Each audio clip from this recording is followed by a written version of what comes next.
죄와 함께 친하게 늘 같이 다니는 게 바로 유혹입니다. 유혹. 죄의 짝꿍이죠. 실과 바늘 같아요. 유혹은 이 죄에게 있어서 문과 같은 역할을 합니다. 포장된 문이죠.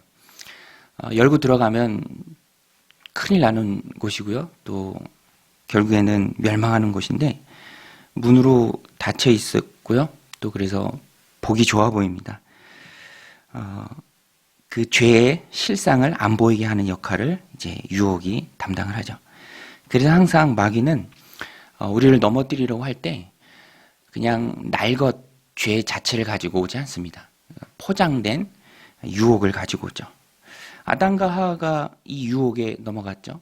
보암직도 하고 먹음직스럽기도 하고 뱀의 말을 들으니까 그 말이 사실인 것 같기도 하고 그래서 유혹에 넘어졌죠. 유혹은 언제나 강력한 것이 이 오감을 자극합니다. 보는 것, 듣는 것, 그것이 다 유혹이 되죠. 오늘 본문에서도 음녀의 골목 모퉁이로 가까이 하는 이 어리석은 젊은이, 그를 유혹하는 여인이 나옵니다.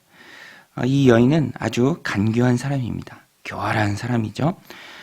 시각적으로 또 촉각적으로 그것들의 약한 이 젊은이를 유혹합니다. 부끄러움을 모르는 얼굴로 말로 그를 넘어뜨리려고 합니다. 오늘 말씀 10절 13절에 보면 그때 기생의 옷을 입은 간교한 여인이 그를 맞으니 이 여인은 떠들며 완악하며 그의 발이 집에 머물지 아니하여 어떤 때에는 거리 어떤 때에는 광장 또 모퉁이마다 서서 사람을 기다린 자라. 그 여인이 그를 붙잡고 그에게 맞추며 부끄러움을 모르는 얼굴로 그에게 말하되. 마귀는 교활합니다. 그래서 사람들이 보고 무서워서 떨면서 도망갈 것은 절대로 보여주지 않죠. 담배값 포장지에 폐암 환자들의 망가진 폐 사진처럼 이 죄를 지으면 네가 이렇게 망한다라고 말하지 않습니다. 미리 보여주고 알려주지 않습니다. 포장의 달인이죠. 마귀는 그래서 오늘 본문에서처럼 달콤한 모습으로 포장을 합니다. 괜찮을 것이다 라는 거짓 안도감을 심어줍니다.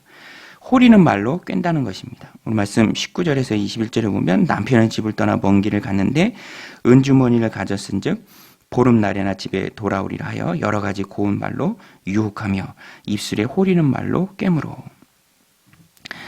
이렇게 마귀는 항상 죄로 사람을 넘어뜨리려고 할 때 유혹을 가지고 나오기 때문에 언제든지 조심해야 할 것은 말입니다. 말. 유혹의 말. 또 유혹으로 보여주는 그런 포장된 모습들 늘 경계해야죠. 특별히 유혹의 말은 덫입니다. 낚싯바늘과 같죠. 한번 물면 헤어나오기 어렵습니다. 그러니까 이 청년에게 있어서 가장 큰 잘못은 그 낚싯바늘이 가득한 애초에 그 어두운 밤에 그 골목길을 간 것부터가 잘못이죠. 유혹의 표적이 됩니다. 표적이 되면 정말 헤어나오기 어렵습니다. 낚싯바늘에 한번 걸리면 도망치려 할수록 더 깊이 그 낚싯바늘이 물고기의 입을 아가미를 파고드는 것이죠. 결국 젊은이는 그 호리는 말에 넘어가 여인을 따라갑니다. 그러나 그 모습의 실상은 도수장으로 끌려가는 소와 같다는 것이죠. 유혹에 넘어가면 그 말로는 그 마지막은 생명을 잃어버리는 것입니다. 22절 23절입니다. 젊은이가 곧 그를 따랐으니 소가 도수장으로 가는 것 같고 미련한 자가 벌을 받으려고 쇠사슬에 매이러 가는 것과 같도다. 필경은 화살이 그 간을 뚫게 되리라. 새가 빨리 그물로 들어가되 그 생명을 잃어버릴 줄을 알지 못함과 같으니라. 오늘 본문을 보면 우리가 깨닫는 것이 있습니다. 사람은 정말로 연약한 존재라는 것입니다. 왜냐하면 육신의 정욕을 쫓아 살려는 그 욕구가 죄의 본성의 모습으로 내 안에 있습니다. 바울이 로마서 7장에서 표현했던 것처럼 선을 행하려는 마음과 악을 행하려는 마음이 동시에 내 안에 있다는 것입니다.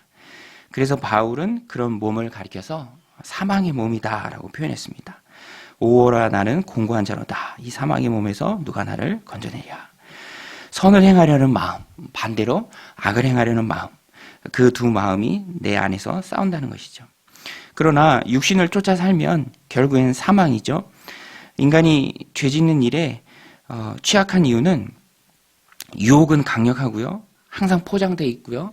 우리를 속이고요. 또 내 몸에는 그 육신의 소욕을 쫓아 살려는 욕구가 있기 때문입니다. 손바닥이 마주친다는 것이죠.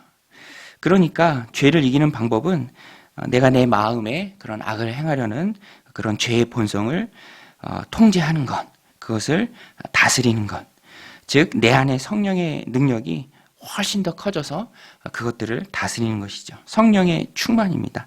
성령의 능력을 활성화시키는 것이죠. 내가 몸의 지배를 받는 것이 아니라 성령의 지배를 받는 것입니다. 그래서 몸이 원하는 대로, 육신이 원하는 대로 그것을 따라 사는 것이 아니라 성령의 소욕을 쫓아 살게 만드는 것입니다. 늘 시험에 들지 않도록 깨어서 기도하는 것이죠. 말씀을 사모하는 것입니다. 성령의 거룩한 것들로, 선한 것들로 내 안을 가득 채우는 것입니다. 배가 부르면 다른 군것질 거리가 생각이 안 나죠. 배가 부르면 치킨이나 아이스크림이 유혹이 되지 않습니다. 배가 부르기 때문이죠. 제가 오래전에 책에서 읽고 재미있어서 기억에 남는 내용인데요.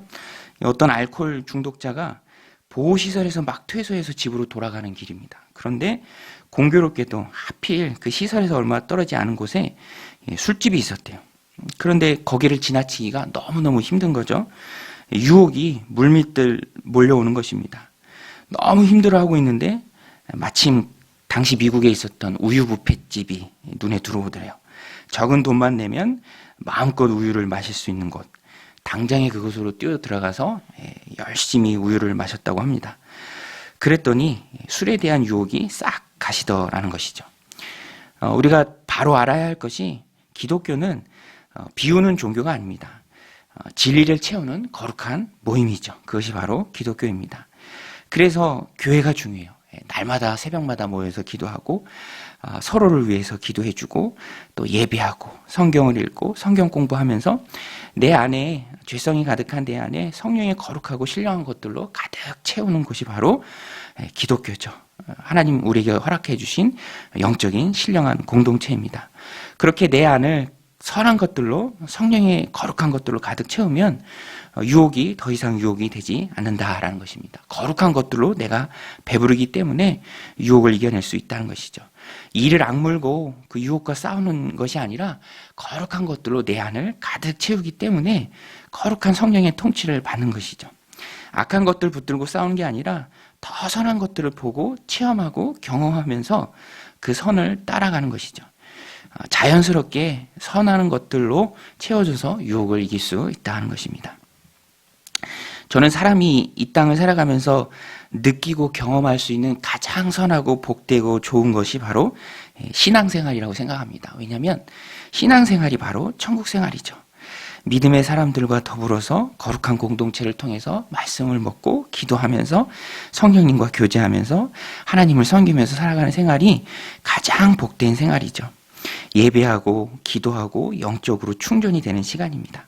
하나님 섬기는 일에 내 에너지를 쏟는 시간이죠. 그리고 하나님 주시는 힘을 얻고 세상 속에서 하나님의 자녀로서 빛의 자녀로서 힘있게 살아가는 모습, 이런 선순환의 모습이 우리에게 있다면 강력한 죄의 유혹이 있을지라도 거기에 빠지지 않고 이겨낼 수 있다라는 것입니다. 오늘 말씀 마음에 새기고 성령의 거룩한 것들로 내 안을 가득 채우시기를 바랍니다. 그래서 유혹이 더 이상 유혹이 되지 않는 죄를 이기는 거룩한 삶을 살아내는 저 여러분이 다 되시기를, 오늘 하루 되시기를 주님의 이름으로 간절히 축원드립니다. 우리 같이 말씀 붙들고 기도할 때 성령의 능력으로 죄의 유혹을 이겨가게 하여 주옵소서. 하나님이 이 땅을 살아가면서 가장 복되고 즐겁고 행복한 시간은 바로 교회 생활입니다. 신앙생활입니다. 예배 생활이고 기도 생활입니다. 하나님 그 기쁨을 우리에게 알게 해주시니 얼마나 감사한지요. 하나님 우리에게 허락해 주신 신앙생활 붙들고 죄의 유혹을 이겨내는 믿음의 백성들 다 되도록, 사랑하는 우리 자녀들 되도록 주님 축복하여 주옵소서. 기도하는 가운데 응답의 기쁨이 넘치게 하여 주옵소서. 우리 함께 기도하며 나아가겠습니다. 하나님 아버지, 오늘도 이 새벽 깨어